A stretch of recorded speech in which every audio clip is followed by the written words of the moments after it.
La région du Haut-Richelieu peut se compter chanceuse d'avoir parmi ses institutions scolaires l'École professionnelle des métiers, dont on parle occasionnellement ici même à l'émission, qui est répartie sur 2 sites. Le site, évidemment, Frontenac-Laurier, non loin de l'Aréna, mais aussi d'autres services qui sont dispensés du côté de la polyvalente Armoresco. Bref, il faut parler des services, il faut parler des cours qui sont offerts, il faut parler de l'orientation. Il y a plein de choses dont on pourrait parler. 2 invités. D'abord, la nouvelle directrice de l'école, Louise Berleur. Bonjour à vous. Bonjour. Accompagnée de Sémège Chouinard, qui est conseillère en orientation. Bonjour et bienvenue. Bonjour. Bon, pour vous, c'est un tout nouveau mandat. Vous êtes en poste fraîchement arrivé depuis quelques semaines. Vous arrivez d'où, au juste? Moi, j'étais auparavant directrice de l'école Notre-Dame de Lourdes, Iberville. Donc, vous étiez au primaire, et là, on vous confie un mandat maintenant dans le monde de l'École professionnelle des métiers. Pourquoi avez-vous accepté ce mandat-là? Parce que c'est un beau défi. C'est une responsabilité en lien avec le marché de l'emploi, ce qui me rejoignait beaucoup. Moi, je suis une ancienne hygiéniste dentaire, donc une formation qui est un peu connexe. Donc, c'est la raison pour laquelle j'avais un intérêt pour l'école professionnelle. Curieusement, qu'est-ce qui fait qu'une hygiéniste dentaire est devenue, au fil du temps, a monté dans le monde de la gestion au centre de service scolaire, école primaire, là, maintenant à l'École des métiers? C'est quoi votre cheminement? C'est quoi la ligne directrice dans tout ça? Écoutez, moi, je vous dirais que je ne savais pas ce que je voulais faire plus tard. Donc, j'ai commencé au collégial en sciences de l'administration. J'ai fait une session. J'ai fait une deuxième session en sciences humaines. Par la suite, j'ai encore annoncé à mes parents que j'allais me réorienter. Là, j'ai terminé ma formation comme hygiéniste dentaire, ma technique. Par la suite, je suis allée à l'Université de Montréal faire mon certificat. J'ai travaillé pendant 20 ans, je vous dirais, comme hygiéniste dentaire. Et dans la trentaine, j'ai eu le goût de me réorienter pour un nouveau défi. Wow! C'est tout un cheminement, ça, pour ultimement arriver ici devant nous. Et il représente quoi pour vous, ce défi-là, à l'École des métiers? Écoutez, il y a un défi important de valoriser la formation professionnelle. On ne veut pas que la formation professionnelle, on veut que ce soit une belle voie. Parce qu'on peut être diplômé à la formation professionnelle. Ça peut être un premier diplôme, comme un premier diplôme de plusieurs, comme ça peut être un dernier diplôme, mais faire carrière dans ce métier-là. Bon, vous avez dit le mot orientation. Ça donne que Madame à côté, conseillère en orientation. Oui. Quelle est l'importance de tout le volet de l'orientation à l'égard de la clientèle qui fréquente l'École professionnelle des métiers? Ah, mon Dieu! Bien là, c'est tellement important parce que les gens, s'investir en formation professionnelle, c'est grand. Ça demande de l'énergie, ça demande du temps, ça demande des sous. Oui, il y a les jeunes qui passent du secondaire à l'AFP, mais il y a les adultes qui font des retours en formation qui ont plusieurs enjeux. Donc, commencer un programme d'études, puis être dans le bon programme d'études, c'est important. De bien se connaître ses forces, connaître ses intérêts, tout ça. Donc, l'orientation, de les accompagner dans leur choix, de leur faire voir c'est quoi les possibilités. Parce qu'en rencontrant les élèves, en parlant aux parents, on parle beaucoup aux parents, les conseillers d'orientation, on remarque que les gens ne connaissent pas la possibilité des parcours.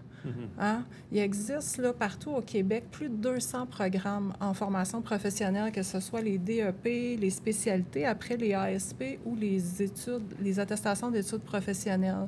C'est extrêmement varié. Ça touche 21 secteurs d'activité. Fait que c'est très vaste. Donc, de faire connaître puis d'accompagner le jeune ou l'adulte dans sa réflexion, c'est là que prend sens tout notre travail. Quelle est la répartition de la clientèle entre celles et ceux qui arrivent du secondaire directement et ceux qui arrivent finalement par un tout autre cheminement? C'est quoi la répartition de votre clientèle là-dessus? Moi, je dirais 50-50. 50-50? Oui, parce qu'on a des jeunes, on en a beaucoup en bas de 25 ans, mais qui ont fait un détour. De côté, là, puis sont revenus un petit détour. Ouais. En fait, le parcours linéaire, là, le bon choix du premier coup, c'est l'exception. Ah oui? Ah oui, puis les jeunes particulièrement, ils ont souvent cette anxiété-là, tu sais, de faire le bon choix du premier coup. Et c'est très rare. Hein? Fait qu'on a besoin, des fois, de faire des petits détours pour apprendre à mieux se connaître, puis après ça, mieux se positionner dans un choix. Et la nouvelle directrice en est un bon exemple. Absolument. Et voilà. Là, on disait quoi, à peu près 200 programmes au Québec, mais ici, dans la région, c'est qu'on en a une vingtaine?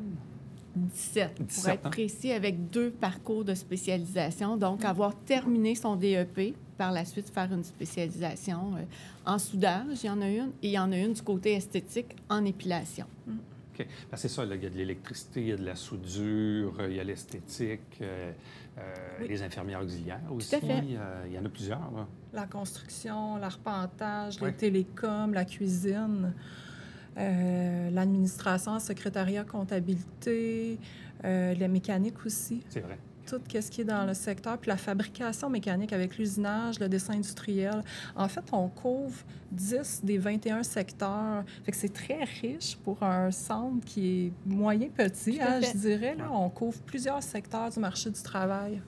Là, il y a combien? Vous touchez combien d'élèves annuellement? C'est quoi la fréquentation? Écoutez, on débute l'année avec environ 600 élèves. Par la suite, se greffent des élèves parce qu'il y a des formations, des entrées en continu. Par exemple, pour les machinistes, dessin industriel, en coiffeur, secrétariat, comptabilité. Et il y a des groupes qui vont débuter aussi tout au cours de l'hiver en électricité, dans le secteur santé également. Bon, là, actuellement, on est en campagne de promotion, si on peut dire. Oui. Qu'est-ce qu'on fait au juste pour faire justement la promotion de l'école et de ses cours? Écoutez, en ce moment, il y a beaucoup de valorisation de la part du ministère de l'Éducation qui valorise la formation professionnelle. Il y a beaucoup d'offres de publicité, par exemple, élèves d'un jour. Il va y avoir un salon, salon Parcours d'avenir, c'est nouveau, pour rencontrer les parents, leur parler de la valorisation, de la formation professionnelle. Il y a d'autres formes d'activités qui existent. Là. On invite les gens à communiquer avec l'École professionnelle des métiers pour qu'on regarde quelle offre répond aux besoins. Parce que dans l'année, parfois, il y a des portes ouvertes. Tout à fait. Bon, on parlait d'élèves d'un jour. Donc, des gens qui nous regardent en ce moment, soit des parents ou même des jeunes, mais tu sais, qui disent « Ah, peut-être ça pourrait intéresser mon jeune. » Qu'est-ce qu'ils doivent faire? C'est quoi la meilleure façon de prendre contact avec vous? Mon Dieu, bien, il n'y a pas de bonne façon. Toutes les façons mènent à nous, dans le fond. Ils peuvent aller voir leur conseillère d'orientation dans leur école. Ils peuvent communiquer avec le PM directement. Ils peuvent également compléter un formulaire sur le site du centre de service scolaire. Puis on offre les activités, que ce soit une visite découverte, les portes ouvertes, élèves d'un jour. Il y a aussi l'explo de la formation professionnelle et le salon Parcours d'avenir, qui est une édition 1. Donc, ils communiquent avec nous, puis ils viennent nous rencontrer, ils rencontrent nos enseignants, ils prennent le pouls de comment ça se passe dans une école. Ils vont passer 1 an, 2 ans dans nos centres, donc c'est important qu'ils viennent valider. Tu sais, comment je me sens, j'ai-tu un bon contact avec les gens que je rencontre? Donc, peu importe. Ils nous écrivent, ils nous appellent, ils passent par leur conseillère d'orientation, ils arrêtent au 100 rue Laurier directement ou à l'autre édifice. Tous les moyens sont bons. Quelles sont les relations avec les employeurs? Parce que je sais qu'on est actuellement un peu dans le plein emploi. Donc, il y a une pénurie de main-d'œuvre dans toutes sortes de domaines.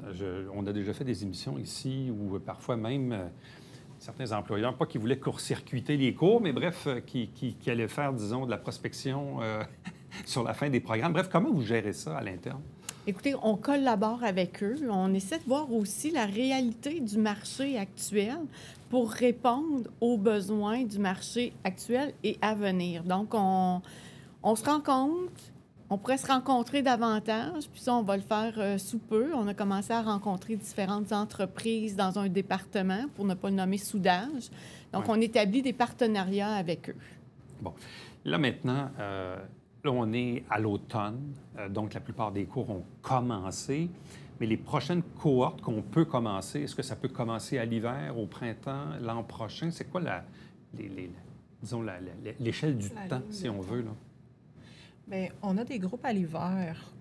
Donc, on a infirmiers, infirmières auxiliaires, on a électricité. Donc, les admissions sont en cours. On peut aller sur le site admissionfp.com où on peut communiquer avec nous. Mais également, comme Louise le mentionnait, on a d'autres programmes, qu'on a des entrées en continu tout au long de l'année. Oui, en octobre, novembre, à l'extérieur des périodes qu'on connaît, qu'on est habitué de connaître. Donc, on appelle ça des parcours en enseignement individualisé. spécialisé en entrée continue. Donc, il y a administration, tu as mentionné dessin, usinage. Fait que ça, c'est intéressant. Un jeune, peut-être, qui a été faire un petit tour dans un autre programme, puis là, il arrête, là, actuellement, là, bien, il y a la possibilité de commencer la semaine prochaine dans nos formations qu'il y a des places disponibles. Fait qu'il n'est pas obligé d'attendre à l'hiver.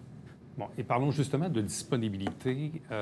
Est-ce qu'on a encore certains cours où, malheureusement, il y a plus, disons, d'inscrits que d'élus au final, et d'autres cours, parfois, où on cherche un peu plus d'inscriptions pour pouvoir les tenir? À quoi ça ressemble? Tout à fait. En électricité, par exemple, nos cohortes débutent toujours avec plus de places disponibles. En mécanique auto aussi, c'est régulièrement complet. Et ça, c'est vraiment les deux secteurs où il y a malheureusement des refus, là, c'est-à-dire qu'on ne peut pas prendre tout le monde. Tout à fait, oui. Dans les autres secteurs, il y a une date qui est importante, puis c'est Maïs pour en parler davantage, le 1er mars, où c'est la fin, théoriquement, des admissions. Mais les programmes où il nous reste encore des places disponibles, ça nous fait plaisir que les gens communiquent avec nous, puis on peut offrir à ce moment-là une formation pour l'année à venir. Qu'est-ce que c'est au juste? Bien, moi, dans le fond, les formations, les places disponibles, oui. Les formations qui sont offertes à l'automne 2024, actuellement, on peut s'inscrire. Donc, on peut présenter une demande d'admission, c'est ouvert déjà. Mais moi, je dirais, quelqu'un qui est intéressé par un programme, il voit, tu sais, liste d'attente ou cours complet, appelez-nous quand même, parce qu'on ne sait jamais. Tu sais, des fois, il y a des places qui se libèrent à la dernière minute ou on peut l'accompagner, on peut l'orienter vers un autre parcours également. Donc, c'est vraiment de nous appeler pour prendre l'information, nous parler de vive voix, là, puis on va trouver quelque chose qui va correspondre à ce que la personne veut faire. Mais dans le fond, je regarde ça à l'École professionnelle des métiers, c'est comme un peu une... Les gens viennent de partout, c'est-à-dire qu'il y a celui qui termine le secondaire puis qui s'en va directement chez vous, quoique c'est peut-être l'exception. Un jeune qui n'a peut-être pas fini son secondaire, qui finalement finit par le finir, mais par la suite pour finalement arriver chez vous. D'autres qui vont aller au cégep ou l'université, mais qui visiblement même n'aimeront pas le domaine qu'ils ont choisi pour finalement arriver. Il n'y a pas de chemin unique. Tout à fait. C'est ce qu'on veut valoriser également. Il y a des retours, aux études aussi. Donc, un adulte de tout âge peut se retrouver à l'École professionnelle des métiers. Donc, École professionnelle des métiers de Saint-Jean-sur-Richelieu, c'est une institution que l'on a ici même dans la région depuis plusieurs décennies maintenant, située donc dans 2 édifices, au 100 rue Laurier, près de l'Aréna, ou encore à la polyvalente Armaresco dans le secteur Normandie. Donc, si vous avez de l'intérêt, allez chercher de l'information. On est en campagne de promotion actuellement, ça vaut vraiment la peine de s'y attarder. À vous deux, merci beaucoup. Un plaisir. Bonne chance. Restez avec nous, on vous revient après ceci.